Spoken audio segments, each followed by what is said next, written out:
السلام عليكم ورحمة الله وبركاته حبايبنا طلاب الصف الأول الإعدادي. أنا مستر أحمد التهامي، وبإذن الله هنقدم مع بعض الدرس الثاني في الوحدة الثانية، درس طاقة الحركة. بسم الله توكلنا على الله، ولا حول ولا قوة إلا بالله. اتعلمنا في المحاضرة اللي فاتت، محاضرة طاقة الوضع، إن إحنا لو أثرنا على جسم بقوة والجسم اتحرك في نفس اتجاه القوة، ساعتنا إحنا بذلنا شغل. ولو بذلنا شغل فاحنا خزنا طاقه، والطاقه دي سميناها طاقه الوضع. فرضا مثلا احنا هنأثر على القلم بقوه، وليكن مثلا قوه دفع الى اعلى. القلم اتحرك معايا في نفس اتجاه القوه، فساعتها انا خزنت طاقه في القلم. الطاقه دي سميناها طاقه الايه؟ طاقه الوضع. طب لو سبت القلم ايه اللي هيحصل له؟ هيتحرك. فعلا القلم هيتحرك، طاقه الوضع هتتحول لطاقه حركه. اذا طاقه الحركه دي الطاقه اللي الجسم هيكتسبها امتى؟ لما يتحرك، يبقى بسبب حركته او نتيجه حركته. كلام جميل جدا. يبقى طاقه الحركه يا اولاد عباره عن الطاقه اللي الجسم هيكتسبها نتيجه حركته، او ممكن تقول لي بسبب حركته، او الشغل المبذول اثناء تحريك الجسم. كلام جميل جدا. طب لو جاب لي سؤال وقال لي ما معنى قولنا ان احنا اتعلمنا، طبعا بنعرف اول كلمه ونحط الوحده بتاعتنا. يبقى ايه؟ ان الطاقه اللي بيكتسبها الجسم نتيجه حركته بتساوي كام؟ 50 جول. وقلنا طبعا الوحده جول. اي طاقه في الدنيا وحده قياسها ايه؟ وحده قياسها جول. كلام جميل جدا. طب تعالى مع بعض نتعلم العوامل اللي هتاثر في طاقه الحركه واحده واحده مع بعض. بيقول لي هنجيب كرتان مختلفتان في الكتله. متغير فهيغير. تقصد تقول لي يا مستر ان ده المتغير المستقل، السبب متغير فهيغير؟ ايوه، يبقى ده معايا المتغير المستقل. كلام جميل جدا. دلو فارغ ومستوى مائل، ده ثابت في التجربه وده ثابت في التجربه، يبقى ده متغير ايه؟ يبقى ده متغير ضابط. كلام جميل. طب خلي عندي كره من الكرتين كتلتها وليكن مثلا 1 كيلو جرام، والكرة الثانية وليكن مثلا كتلتها 5 كيلو جرام. لو أنا سبت الكرة الأولى على المستوى الأولاني تنزل، فأول ما تخبط الدلو هيتحرك مسافة وليكن مثلا 10 سنتي. طب لو بدلنا الكرة ال1 كيلو جرام بكرة 5 كيلو جرام وسبناها تنزل من على المستوى المائل، أول ما تخبط الدلو وهتحركه وليكن مثلا مسافة 50 سنتي. أنت عايز تقول لي إيه؟ أنا عايز أقول لك إن لما الكتلة زادت، المسافة اللي الدلو اتحركها هي كمان زادت، يعني طاقة الحركة زادت. يبقى بزيادة الكتلة تزداد طاقة الإيه؟ تزداد طاقة الحركة. كلام جميل جدا. يبقى طبعا المستقل بالنسبه لي اللي متغير فهيغير الكتله، والضابط الارتفاع او المستوى المائل بالنسبه لي والدلو. خد بالك ان الارتفاع هو اللي هيتحكم في مين يا اولاد؟ اهو الارتفاع هو اللي هيتحكم في مين؟ هو اللي هيتحكم في الايه؟ في السرعه يا حبايبي. كلام جميل جدا. يبقى بزياده الكتله تزداد طاقه الحركه. تقدر تقول ان طاقه الحركه بتحب الكتله. يعني الكتله لو زادت طاقه الحركه تزيد، الكتله لو قلت طاقه الحركه هي كمان ايه؟ هي كمان تقل. يبقى اول عامل بتتوقف عليه طاقه الحركه هو الكتله. كلام جميل جدا. طب تعالى معايا للتجربه الثانيه ونشوف العامل الثاني معايا. بيقول لي هنجيب مستويين مائلين، مفيش مشكله، ودلو وكره. كلام جميل جدا. طب الدلو والكره كده كده ثابتين اثناء التجربه، فبالنسبه لي ده متغير ضابط. اما المستويين المائلين ده مستوى وده مستوى، الارتفاع بتاع ده غير الارتفاع بتاع ده. اذا الارتفاع هنا عندي متغير مستقل، متغير فهيغير. خد بالك ان الارتفاع بيتحكم في مين يا اولاد؟ بيتحكم في السرعه. فممكن حد يقول لي ان الارتفاع هو المتغير المستقل، وممكن حد تاني يقول لي ان السرعه هي المتغير الايه؟ المستقل، لان الارتفاع عندي هو اللي هيحدد مين؟ هو اللي هيحدد السرعه. كلام جميل جدا. طب نفس الكرة، وليكن مثلا الكرة ديت كتلتها 1 كيلو ودي كتلتها 1 كيلو، نفس الكرة دي هي الكرة دي. لو انت حطيت الكرة على المستوى الاولاني، المستوى الاولاني الارتفاع بتاعه صغير، فالسرعة هتكون سرعة صغيرة. كلام جميل. فلما خبط الدلو اتحرك مسافة وليكن مثلا 10 سم. طب لما زودنا الارتفاع وحطينا الكرة اول ما نزلت وخبطت الدلو اتحرك وليكن مثلا 50 سم. انت عايز تقول لي يا مستر؟ انا عايز اقول لك ان بزياده الارتفاع تزداد السرعة فتزداد طاقة الحركة. يبقى طاقة الحركة والسرعة علاقة طردية. طاقة الحركة بتحب مين يا ولاد؟ بتحب السرعة. يبقى طاقة الحركة بتحب مين؟ بتحب طبعا السرعة. يبقى العلاقة عندي علاقة ايه؟ علاقة طردية. كل ما السرعة تزيد كل ما طاقة الحركة هي كمان ما هتزيد، السرعة تقل طاقة الحركة هي كمان ايه؟ تقل. إذا يا ولاد طاقة الحركة بتتوقف على عاملين، العامل الأولاني بالنسبة لي هو الكتلة، بزيادة الكتلة تزداد طاقة الحركة، علاقة طردية. العامل الثاني بالنسبة لي هو السرعة، بزيادة السرعة تزداد طاقة الايه؟ تزداد طاقة الحركة. يبقى علاقة ايه يا ولاد؟ يبقى علاقة طردية. كلام جميل جدا. طيب يبقى عندي عاملين يا اولاد، العامل الاولاني بالنسبه لي هو الكتله وطبعا وحده قياسها هو الكيلو جرام، العامل الثاني بالنسبه لي السرعه واخدناها قبل كده بالمتر كل ايه؟ المتر كل ثانيه. طب عشان نقدر ان احنا نحسب طاقه الحركه حبايبي، طاقه الحركه بتساوي نص الكتله في مربع السرعه. بقول لك ايه؟ سؤال محترم جدا، امتى طاقه الحركه بصفر؟ اكيد لما حد من الاثنين دولت بصفر يا اولاد، صح؟ طب ينفع الكتله تبقى بصفر؟ لا طبعا، مفيش جسم في الدنيا دي كلها كتلته بصفر. كلام جميل. طب السرعه ينفع تبقى بصفر؟ ايوه. امتى؟ لو الجسم بتاعي جسم ايه؟ جسم ساكن. يبقى الجسم لو ساكن السرعه بتاعته بكام؟ السرعه بتاعته بكام؟ السرعه بتاعته بصفر يا اولاد. ولو السرعه بصفر اي حاجه بصفر بصفر يبقى طاقه الحركه عندي بكام؟ بصفر. وسؤال محترم جدا ويتكرر كتير في الامتحان. تعالى نظبط القانون مع بعض. صلى على النبي. لسه قايلين من شويه ان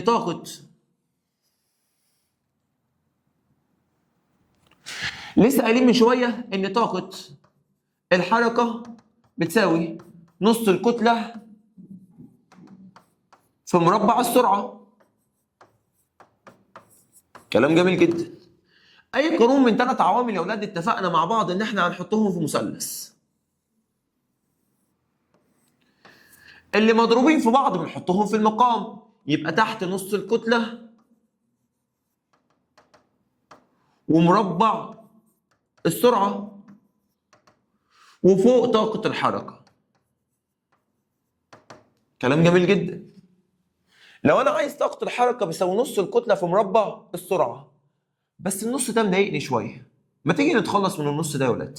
عشان نتخلص من النص بنضرب في 2، بس زي ما ضربت في 2 تحت تضرب في 2 فوق.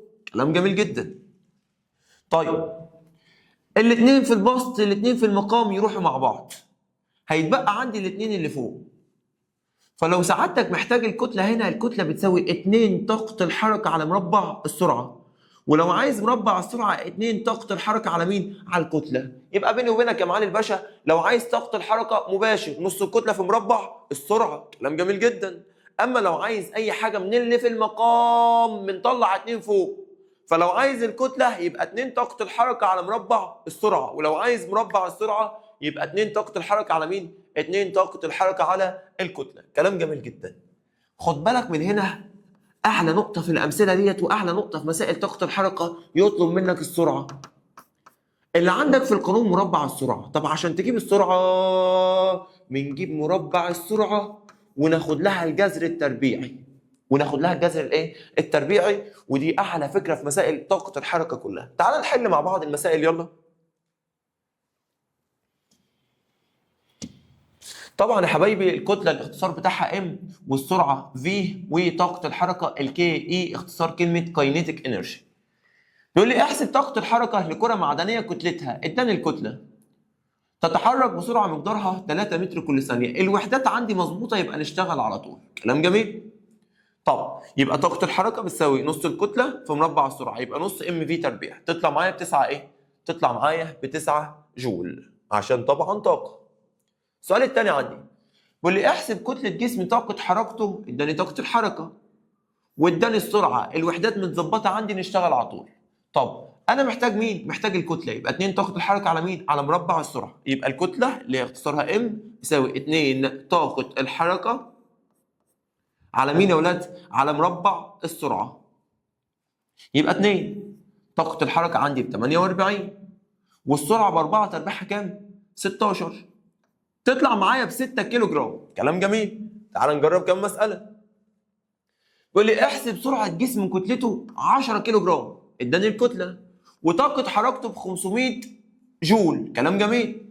عايز السرعه. اعلى فكره يا معالي الباشا، اعلى فكره في مسائل طاقه الحركه كلها. كلام جميل. عايز السرعه، طب اللي عندي في القانون مربع السرعه، طب ما نجيب مربع السرعه الاول وبعد كده ناخد له الجذر التربيع ونجيب منه مين؟ نجيب منه السرعه طبعا. كلام جميل. يبقى الاول هنجيب مربع السرعه، يبقى مربع السرعه من القانون بيساوي 2 طاقه الحركه على مين؟ على الكتله. يبقى 2 طاقه الحركه كي اي على مين يا اولاد؟ على الكتله. الكتله عندي بكام؟ ب 10. كلام جميل. يبقى 2 طاقه الحركه عندي في المساله ب 500 على الكتله عندي بكام؟ ب 10. يطلع معايا 100.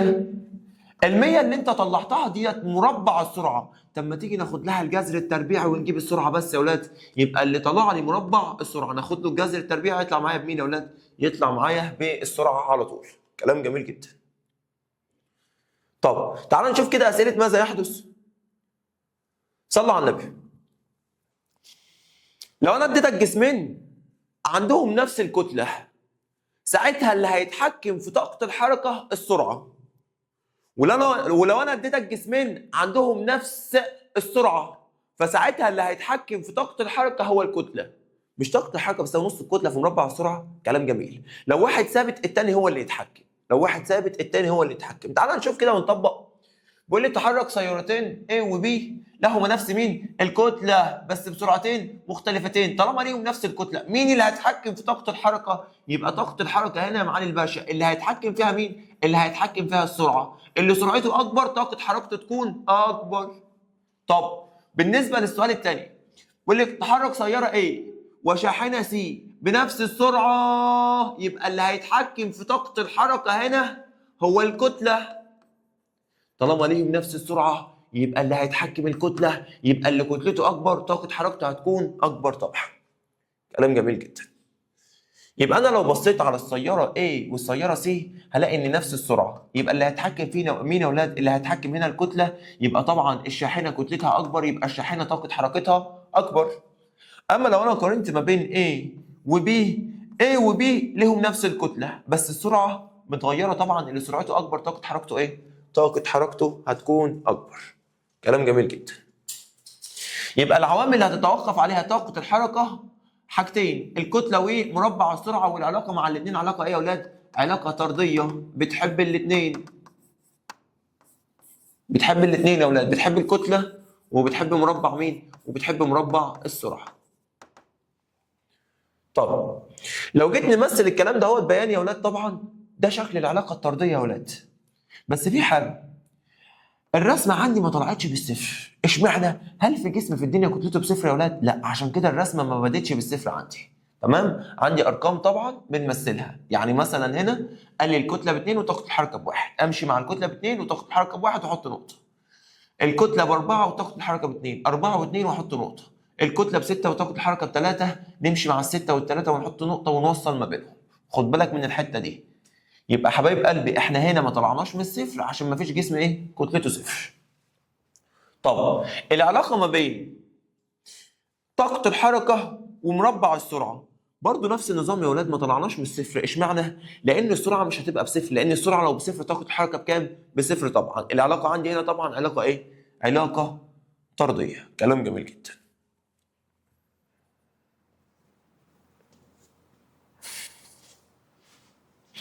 طب تعالى الجزئيه محترمه جدا وجزئيه بتلخبط 3/4 الطلبه. اسئله ماذا يحدث بس بتاعه طاقه الحركه. في حته صغيره كده فرق عن طاقه الواضح. واحده واحده مع بعض، يلا بينا. صلى على النبي. بيقول لي ماذا يحدث لطاقه الحركه؟ طالما بيسالني على طاقه الحركه اكتب القانون بتاع طاقه الحركه زي ما اتفقنا مع بعض يا ولاد.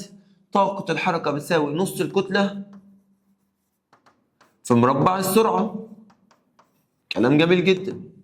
طب ايه اللي حصل للكتله؟ بيقول لي قلت الكتله للنص. اجي تحت الكتله واكتب نص في ثبوت السرعه 1، بس 1 تربيع لان العلاقه مع مربع السرعه. كلام جميل. يبقى نص في 1 تطلع معايا نص. طالما طلعت معاك بنص يا ولاد يبقى تقل للنص زي ما اتفقنا بقى. لو طلعت معاك ب1 تظل ثابته، لو طلعت معاك ب2 تزداد للضعف، 3 3 امثال، 4 4 امثال. طب لو كسر بسط ومقام لو كسر بسطه مقام، لو نص تقل للنص، ربع تقل للربع، وهكذا. تعال نجرب تاني. بيسألني على طاقة الحركة، اكتب القانون.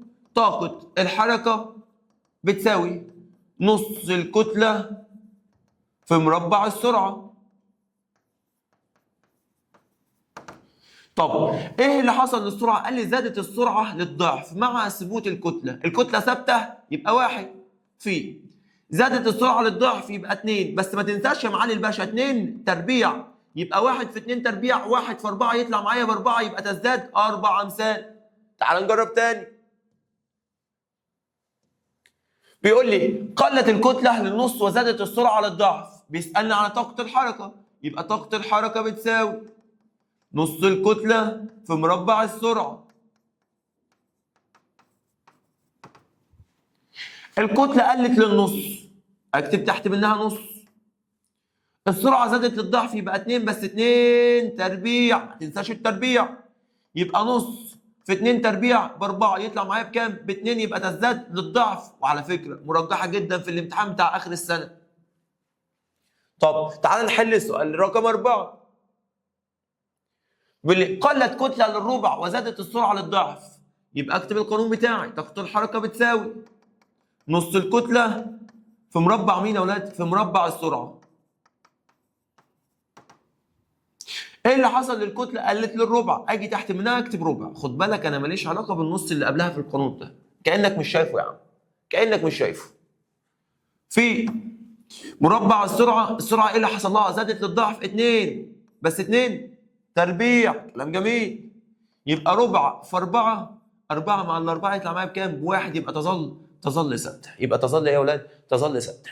يبقى في أسئلة ماذا يحدث بتاعة طاقة الحركة كل اللي أنا بعمله بكتب القانون بتاعي، وتحت كل حاجة بكتب ايه اللي حصل لها. كلام جميل جدا.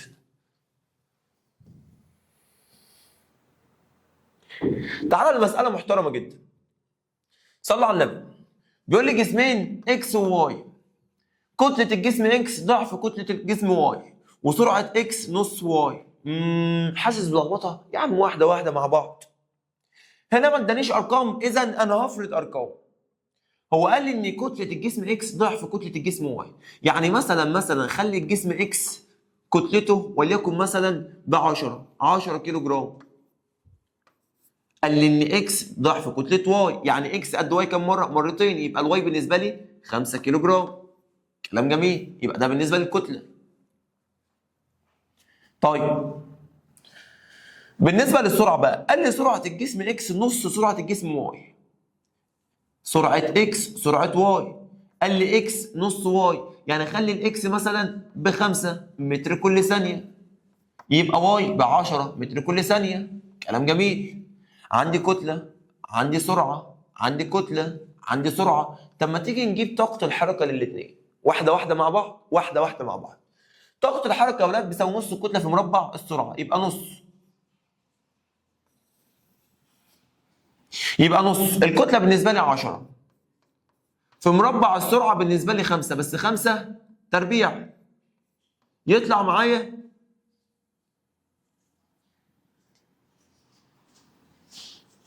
125 جول. كلام جميل. طيب تعالى نحسب طاقة الحركة للجسم واي. طاقة الحركة بتساوي نص الكتلة في مربع السرعة، يبقى نص في الكتلة عندي بكام؟ ب5، يبقى نص في 5 في مربع السرعة 10 تربيع.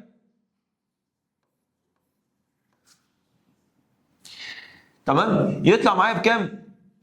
نص في 5 2 ونص، 2 ونص في 100 يطلع معايا ب 250 جول. طب تعالى نشوف عايز ايه. بيقول لي هل طاقة حركة الجسم اكس تساوي طاقة حركة الجسم واي؟ تعالى نشوف كده. هل اكس تساوي واي؟ اكس طلعت معايا ب 125 والواي طلعت معايا بكام؟ ب 250. لا، ده الواي ضعف اكس، الواي بتساوي 2 اكس. يبقى لا طبعا، لان الواي ضعف ايه؟ ضعف اكس يا ولاد. خد بالك انا هنا فرضت ارقام، انت ممكن تفرض ارقام تانية خالص وتطلع معاك مفيش ادنى مشكله. كلام جميل جدا. يبقى احنا بنفرض ارقام ونشوف الناتج في الاخر. تعالى ننقل على جزئيه تانية. طبعا عامل لي مقارنه ما بين طاقه الوضع وطاقه الحركه. وخد بالك في نقطه ثلاث ارباع العيال بتغلط فيها في الامتحان، خصوصا امتحان الشهر. يجي يقول لك قارن ويقول لك وجه المقارنه، يعني مثلا يجي يقول لك قارن من حيث القانون، تيجي انت كاتب التعريف وكاتب وحده القياس وكاتب كل حاجه، والله العظيم هتاخد درجه واحده. يبقى في سؤال المقارنه يقول لك قارن من حيث كذا، التزم باللي هو قال لك عليه. تمام؟ كلام جميل جدا. تعال نيجي على جزئيه ثانيه.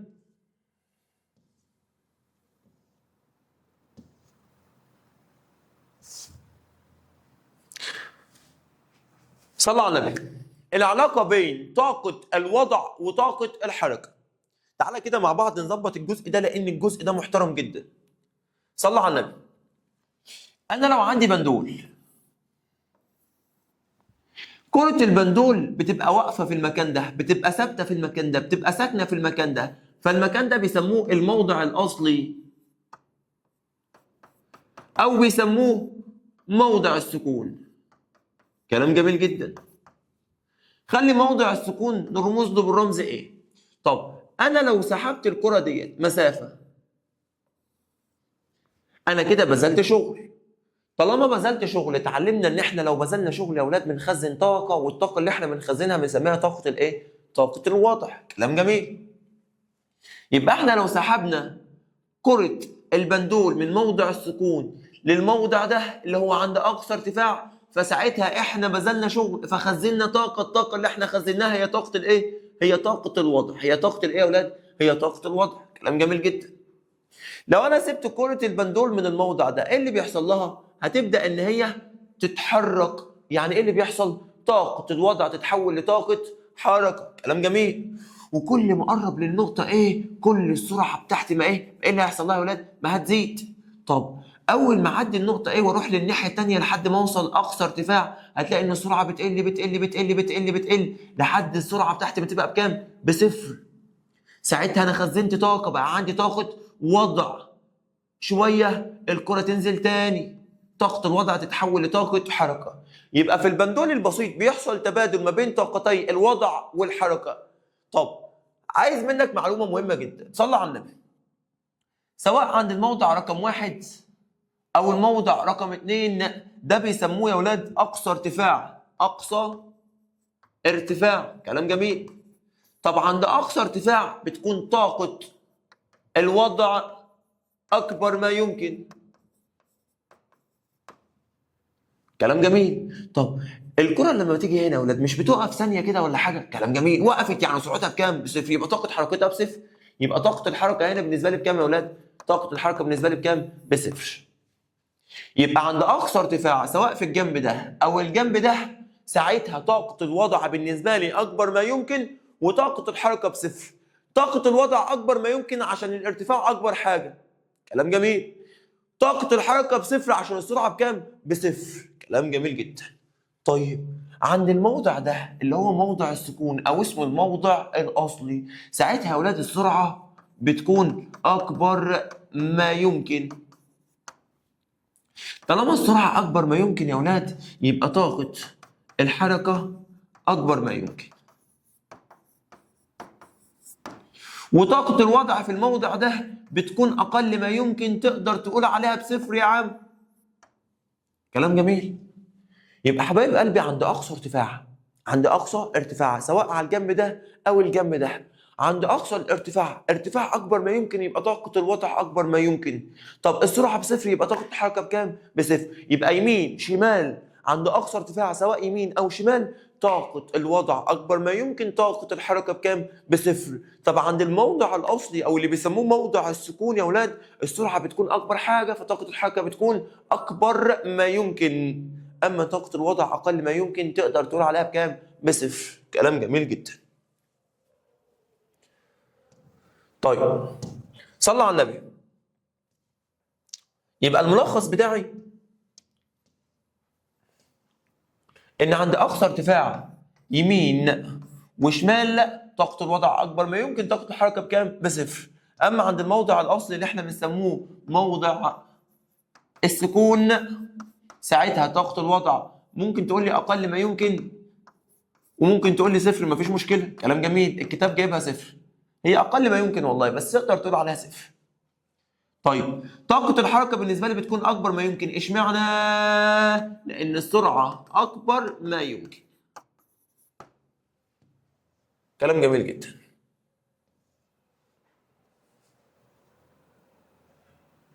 طيب تعال نشوف السؤال ده. بيقول لي يقوم أحمد برفع كرة من الموضع A إلى الموضع B ثم يتركها تسقط فتتحرك ذهابا وإيابا موضع C وموضع B مرورا بالنقطة A. طب بالنسبة لي النقطة A هو الموضع الأصلي للكرة. كلام جميل جدا. تعال نشوف محتاج ايه. بيقول لي حدد موضع السكون. حدد موضع الايه يا اولاد؟ السكون. اكيد طبعا الموضع ايه؟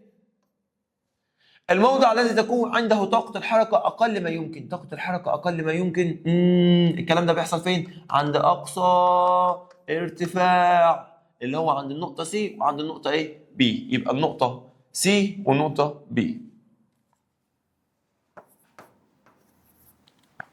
طيب بيقول لي ما العلاقة بين طاقة الوضع وطاقة الحركة للكرة؟ صلى على النبي. احنا لما نرفع الكرة لأقصى ارتفاع ساعتها بنخزن طاقة اللي هي طاقة الايه يا ولاد؟ طاقة الوضع. طب أول ما بنسيبها طاقة الوضع بتتحول لطاقة الحركة. طب عند الموضع الأصلي طاقة الحركة أكبر ما يمكن وطاقة الوضع بصفر. طب عند أقصى ارتفاع الناحية التانية طاقة الوضع أكبر ما يمكن وطاقة الحركة بكام يا ولاد؟ وطاقة الحركة بصفر. كلام جميل جدا. هنشرح له الكلام ده طبعا. طيب صلى على النبي. عند أي موضع، عند أي موضع لو جيت أجمع طاقة الوضع وطاقة الحركة، قال لي طاقة الوضع مع طاقة الحركة يا ولاد تديني حاجة بيسموها الطاقة الميكانيكية، الميكانيك انرجي. يبقى عند أي موضع، عند أي موضع لو أنا جمعت طاقة الوضع مع طاقة الحركة يديني الطاقة الميكانيكية. تعالى معايا لسؤال جاي في الامتحان، صلى على النبي. قال لي الطاقة الميكانيكية مقدار ثابت. عايز تقول لي يا مستر أنا عايز أقول لك إن رحت يمين رحت شمال أقصى ارتفاع موضع سكون بتتحرك أي مكان في الدنيا الطاقة الميكانيكية مقدار ثابت. يعني لو حصل زيادة في طاقة الوضع نقص في طاقة الحركة، نقص في طاقة الحركة زيادة في طاقة الوضع. كلام جميل جدا. يبقى الطاقة الميكانيكية عبارة عن مجموع طاقتي الوضع والحركة، كده كده موجودة في امتحان الشهر، كده كده موجودة في امتحان آخر السنة بإذن الله. وخد بالك إن الطاقة الميكانيكية كده كده مقدار ثابت، فلو حصل زيادة في طاقة الحركة نقص في طاقة الوضع والعكس صح برضه. كلام جميل جدا. يبقى الطاقة الميكانيكية الميكانيك انرجي بالنسبة لي عبارة عن طاقة الوضع زائد طاقة الايه؟ زائد طاقة الحركة. تعالوا نحل السؤال ده مع بعض يا ولاد، يلا. صلى على النبي. مديني طاقة الوضع ومديني طاقة الحركة وعايز الطاقة الميكانيكية، أقول له الطاقة الميكانيكية بتساوي طاقة الوضع البي إي زائد طاقة الحركة الكي إي. طاقة الوضع عندي ب 1000، طاقة الحركة ب 230 يطلع معايا ب 1230 إيه؟ 1230 جول. طيب تعالى لأهم جزئية بقى واللي بتوقع 3/4 الطلبة، صلى على النبي. بالنسبة لحركة البندول، تعال نشوف كده مع بعض حركة البندول والعلاقة ما بين الطاقة الحركة والطاقة الوضع. صلى على النبي. خلى عندنا بندول، كلام جميل جدا. البندول ده هو اتفقنا مع بعض ان هو لما يوصل لأقصى ارتفاع ساعتها طاقة الحركة بالنسبة له بصفر. اشمعنى طاقة الحركة بصفر يا ولاد؟ لأن سرعته بصفر، فبالتالي طاقة الحركة بكام؟ بصفر. طاقة الوضع بالنسبة له هنا بتكون قيمة عظمى أو أكبر ما يمكن. كلام جميل جدا. أكبر ما يمكن. طيب اتفقنا مع بعض إن الميكانيك إنرجي الطاقة الميكانيكية بتساوي طاقة الوضع زائد طاقة الحركة. طب ما طاقة الحركة هنا بكام يا ولاد؟ بصفر، يعني كأنها مش موجودة. إذا الطاقة الميكانيكية هتساوي طاقة الوضع. يبقى يا معالي الباشا عند أقصى ارتفاع، عند أقصى ارتفاع، عند أقصى ارتفاع، ملحوظة مهمة جدا والله وكده كده في الامتحان، الطاقة الميكانيكية هتساوي طاقة الوضع. اشمعنى؟ لأن طاقة الحركة بصفر كأنها مش موجودة. بالله عليك الملحوظه دي مهمه جدا وكده كده في الامتحان. طب بالنسبه لموضع السكون يا اولاد او الموضع الاصلي، اتفقنا مع بعض ان طاقه الوضع بصفر وطاقه الحركه قيمه عظمى. وطاقه الحركه يا اولاد قيمه عظمى، كلام جميل. وكده كده الطاقه الميكانيكيه، الميكانيك انرجي هيساوي طاقه الوضع زائد طاقه مين يا اولاد؟ زائد طاقه الحركه.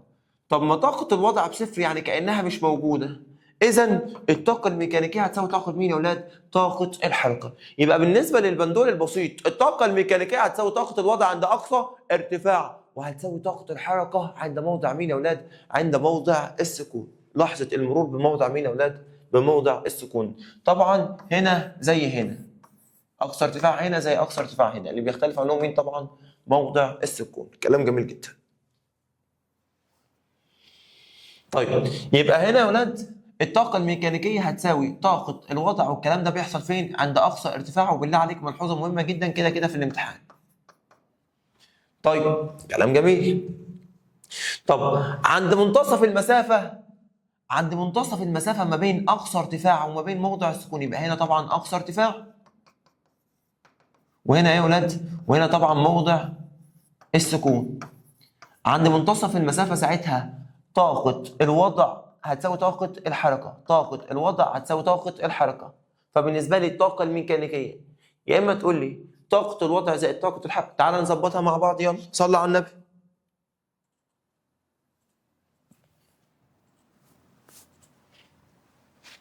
هذا البندول البسيط عندي، وده أقصى ارتفاع، وده منتصف المسافة.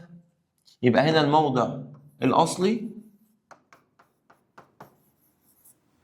وهنا أقصى ارتفاع، وهنا منتصف المسافة. عند أقصى ارتفاع قلنا ساعتها إن الطاقة الميكانيكية الام اي الميكانيك انرجي هتساوي طاقة الوضع، لأن طاقة الحركة بصفر. كلام جميل. وعند موضع السكون هنا يا ولاد قلنا إن الطاقة الميكانيكية هتساوي طاقة الحركة، لأن طاقة الوضع بصفر. طب عند منتصف المسافة بقى قال لي مش انت بتقول ان الطاقة الميكانيكية بتساوي طاقة الوضع زائد طاقة الحركة؟ كلام جميل.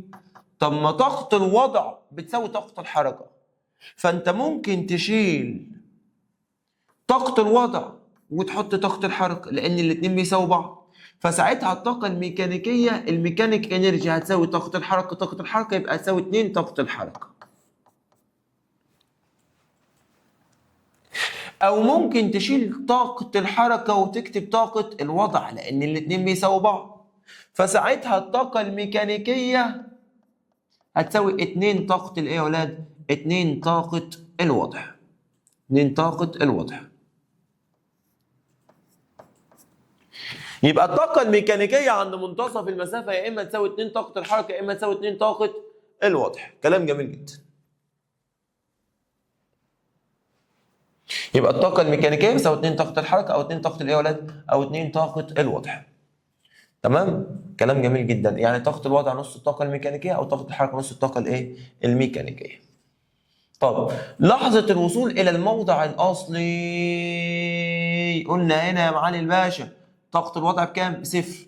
وطاقة الحركة، طاقة الحركة الكي اي بتساوي قيمة عظمى، صح؟ كلام جميل جدا. إذا الطاقة الميكانيكية بتساوي طاقة مين؟ بتساوي طاقة الحركة، لأن طاقة الوضع بكام؟ لأن طاقة الوضع بصفر. يبقى الطاقة الميكانيكية بتساوي طاقة الوضع عند أقصى ارتفاع أو طاقة الحركة عند الموضع الإيه؟ عند الموضع الأصلي. الكلام ده على البندول البسيط.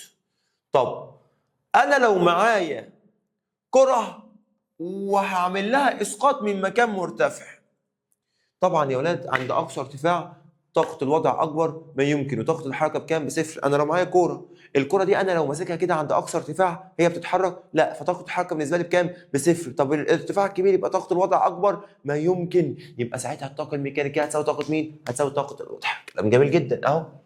طبعا طاقة الحركة بكام يا ولاد؟ طاقة الحركة بصفر. وطاقة الوضع أكبر ما يمكن، إذا الطاقة الميكانيكية هتساوي طاقة مين يا أولاد؟ هتساوي طاقة الوضع، إشمعنى؟ لأن دي بصفر يا عم أهو، يبقى الطاقة الميكانيكية هتساوي طاقة مين؟ طاقة الوضع. طب كلام جميل، خد بالك الزيادة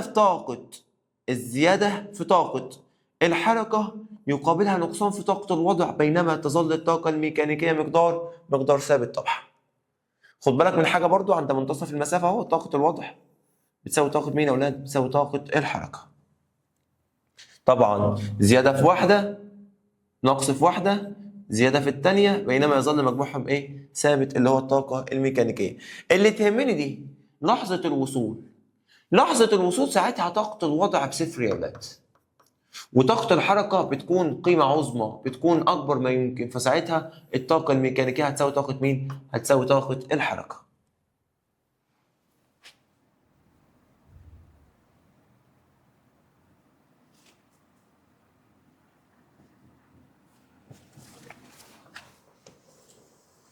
تمام؟ كلام جميل جدا. خد بالك يا معلم باشا برضه ملحوظة مهمة جدا، بيقول لي بالرغم من زيادة طاقة الوضع عند قصف جسم رأسيا إلى أن الطاقة الميكانيكية تظل ثابتة. احنا قلنا يا أولاد إن الزيادة في طاقة الوضع يقابلها نقصان في طاقة الحركة، والزيادة في طاقة الحركة يقابلها نقصان في طاقة الوضع، بينما يظل مجموعهم ثابت، اللي هو الطاقة مين؟ الطاقة الميكانيكية. كلام جميل جدا. تعال نحل مع بعض مسألتين مهمين جدا. تعال المسألة الأولى عندي، واللي الاشكال المقابله تمثل طاقه الوضع، البي اي وطاقه الحركه، الكي اي لكره بندول اثناء الحركه. اي الاشكال يعبر عن موضع الكره عند لحظه الوصول يا معالي الباشا. لحظه الوصول ساعتها طاقه الحركه اكبر ما يمكن، وطاقه الوضع بكام يا اولاد؟ بصفر طبعا. يبقى ساعتها الطاقه الميكانيكيه هتساوي طاقه مين؟ الحركه. يبقى ساعتها الطاقه الميكانيكيه الام اي بتساوي الكي اي. الكلام ده بيتطبق على انهي رسمه؟ اكيد طبعا الرسمه اللي فيها طاقه الحركه اكبر ما يمكن وطاقه الوضع بكام؟ بصفر، يبقى اكيد طبعا واي. طب منتصف المسافه ساعتها، منتصف المسافه الكي اي هتساوي البي اي، الاثنين هيساووا بعض، والطاقه الميكانيكيه هتساوي 2 كي اي او 2 بي اي. كلام جميل جدا، هيساووا بعض، يبقى اكيد الرسمه طبعا مين؟ دبليو. اقصى ارتفاع تصل اليه عند اقصى ارتفاع طاقه الوضع اكبر ما يمكن وطاقه الحركه بكام؟ وطاقه الحركه بصفر، يبقى اكيد طبعا الرسمه ايه؟ الرسمه اكس.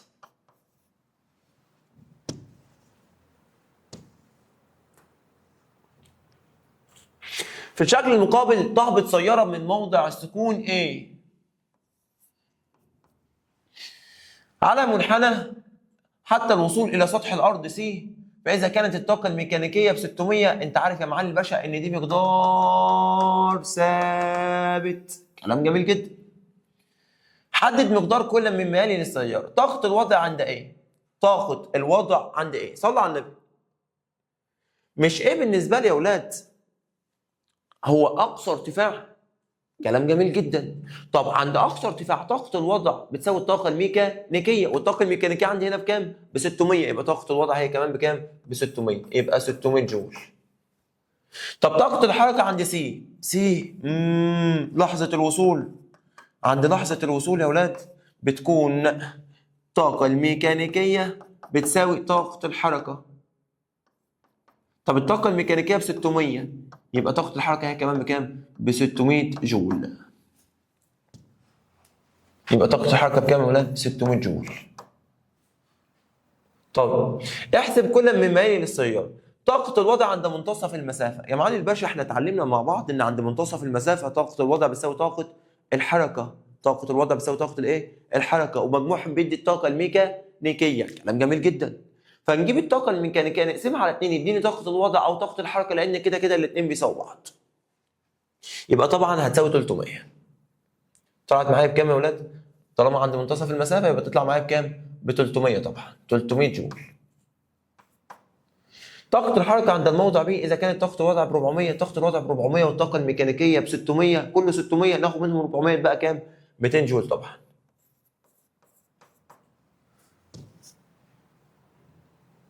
تعالى معايا لأهم مسألة في الدرس كله، مسألة محترمة بتاعت الناس الشاطرة جدا. بيقول لي في الشكل المقابل سقط جسم كتلته 5 كيلو جرام. كلام جميل جدا.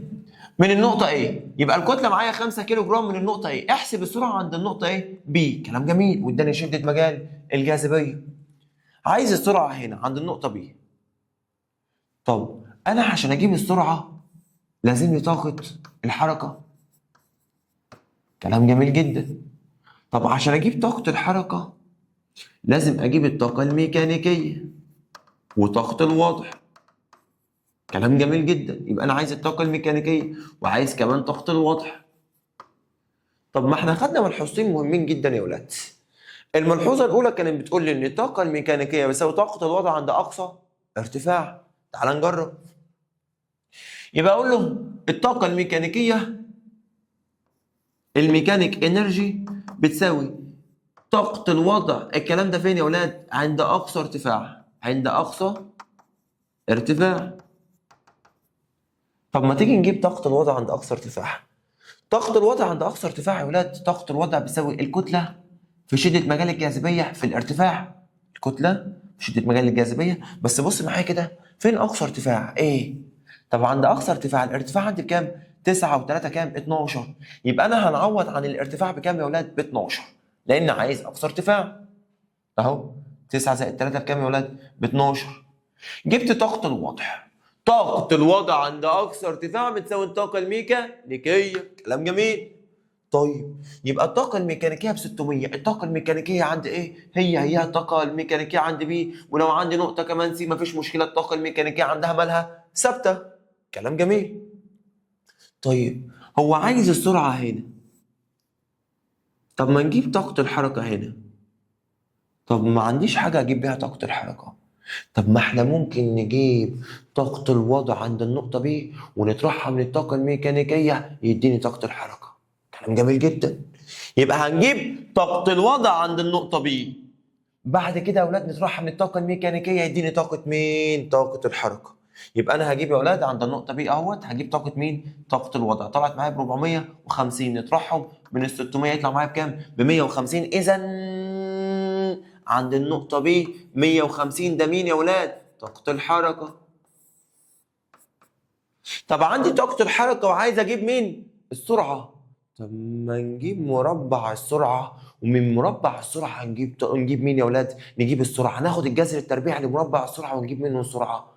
ومسألة محترمة جدا. يلا بينا. يبقى انا يا حبايبي جبت طاقة الحركة، بعد كده اجيب مربع السرعة الفي تربيع. يبقى مربع السرعة بيساوي 2 طاقة الحركة على الكتلة. كلام جميل جدا. جبت مربع السرعة، خد لها الجذر التربيعي يا معالي الباشا، تجيب مين؟ تجيب السرعة. مسألة محترمة جدا جدا جدا جدا. تعالوا نشرحها سريعا تاني واحدة واحدة مع بعض. يبقى صلي على النبي يا معالي الباشا. الراجل عايز السرعة عند بي. عشان اجيب السرعة لازم اجيب طاقة الحركة. عشان اجيب طاقة الحركة لازم اجيب الطاقة الميكانيكية. فجبت الطاقة الميكانيكية عند النقطة A اللي هي أقصى ارتفاع. الطاقة الميكانيكية بتساوي طاقة الوضع عند أقصى ارتفاع. جبت الطاقة الميكانيكية اللي هي بتساوي طاقة الوضع. يبقى طاقة الوضع بتساوي الكتلة في مجال الجاذبية في الارتفاع. جبت الطاقة الميكانيكية اللي هي بتساوي طاقة الوضع عند أقصى إيه؟ ارتفاع. يبقى الطاقة الميكانيكية مقدار ثابت مش هيتغير. كلام جميل. طب لو رحت عند النقطة B كده كده الطاقة الميكانيكية بكام؟ ب 600. طب ما نجيب طاقة الوضع. ما أنا عندي الارتفاع بتاعها 9 وعندي الكتلة وعندي شدة مجال الجاذبية. طب ما نجيب طاقة الوضع هنا عند B ونطرحها من الطاقة الميكانيكية يديني طاقة الحركة. جبت طاقة الحركة وعايز السرعة، يبقى نجيب مربع السرعة 2 طاقة الحركة على الكتلة وناخد له الجذر التربيعي يديني السرعة. مسألة محترمة جدا على فكرة، بتاعت الناس الشاطرة قوي. كلام جميل جدا. طب تعالى نحل السؤال ده مع بعض. يقول لي بندول متحرك كتلة الكرة بتاعت البندول يا ولاد ب4 كيلو جرام. كلام جميل. يبقى عندي الكتلة والطاقة الميكانيكية عند أقصى ارتفاع. ما بتفكركش بحاجة دي؟ أيوه، الطاقة الميكانيكية عند أقصى ارتفاع بتساوي طاقة الوضع، بتساوي 8 جول. كلام جميل جدا. بيقول لي احسب طاقة الوضع عند أقصى ارتفاع. يا عم احنا لسه قايلين أهو الطاقة الميكانيكية بتساوي طاقة الوضع عند أقصى ارتفاع. الكلام ده يا ولاد طبعا هيساوي كام؟ هيساوي 8 جول. يبقى الكلام ده هيساوي طبعا 8 جول. طيب سرعة الكرة لحظة مرورها بالموضع الأصلي. صلى على النبي. أنا عشان أجيب السرعة لازم أجيب طاقة الحركة، ومن طاقة الحركة أجيب مربع السرعة، ومن مربع السرعة ناخد له الجذر التربيعي ويديني السرعة. كلام جميل جدا. طب لحظة الوصول، يبقى ساعتها الطاقة الميكانيكية هتساوي طاقة الحركة. كلام جميل. يبقى طاقة الحركة هتساوي الطاقة الايه؟ الميكانيكية. هتساوي كام جول؟ هتساوي 8 جول. طب عندي طاقة الحركة اجيب منها مربع السرعة، يبقى مربع السرعة يا ولاد بيساوي 2 طاقة الحركة على الكتلة. طب 2 طاقة الحركة بكام؟ ب 8 على الكتلة. الكتلة عندي بكام في المسألة؟ ب4/10. يطلع معايا ب 40. كلام جميل جدا. ناخد الجذر التربيع ليها. جذر التربيع ال 40 يطلع معايا بكام؟ 6.3 متر كل ايه؟ متر كل ثانية. كلام جميل جدا. طب آخر صفحة معايا تطبيق طبي. صلى على النبي. بيقول لي عند رفع الأجسام الثقيلة يجب ألا يكون التحميل على الظهر بل على عضلات الساقين. الشكل ده انت هتحمل على الظهر بس، انما لو عملت الوضعيه ديت هتحمل على عضلات الظهر وهتحمل على عضلات الرجلين. كلام جميل جدا. يبقى انا كده وزعت الحمل. يبقى لضمان توزيع الثقل بشكل متوازن بحيث ما يحصلش ضرر للعمود الايه يا ولاد؟ ما يحصلش ضرر للعمود الفقري. طب توليد الكهرباء. صلى على النبي. الميه لما تقف بتخزن طاقه وضع. طاقة وضع. كلام جميل جدا. أول ما نفتح السد طاقة الوضع بتتحول لطاقة حركة. طاقة الحركة تروح للتوربين، التوربين يتحرك يشغل المولد يحول الطاقة الحركية إلى طاقة كهربائية. كلام جميل جدا. يبقى أولاد إحنا بنعمل السد ليه؟ عشان نستغل الطاقة بتاعة المية اللي هي طاقة الوضع ونحولها لطاقة حركة تشغل التوربينات فتشغل المولدات فتحول الطاقة الحركية إلى طاقة إيه؟ إلى طاقة كهربية. وبكده هنولد الكهرباء بطريقه ايه يا اولاد؟ بطريقه مستدامه. اخر حاجه معايا وفي الامتحان كده كده 2026 اهميه كره الهدم. صلى على النبي. كره الهدم دي بنبقى مخزنين فيها طاقه يا اولاد اسمها طاقه وضع. طاقه وضع. كلام جميل. اول ما تبدا انك تحركها طاقه الوضع بتتحول الى طاقه حركه. يبقى طاقه الوضع المختزنه هتتحول لطاقه ايه؟ طاقه الحركه. لما تصطدم باي مبنى هتؤدي الى هدمه. يبقى تستخدم في هدم المباني القديمه. وسؤال امتحان 100% باذن الله. وبكده نكون انتهينا من شرح الدرس الثاني في الوحده الثانيه، درس طاقة الحركة، وانتهينا من الوحدة الثانية كاملة. استنونا إن شاء الله في فيديو جديد الوحدة الثالثة. سلام.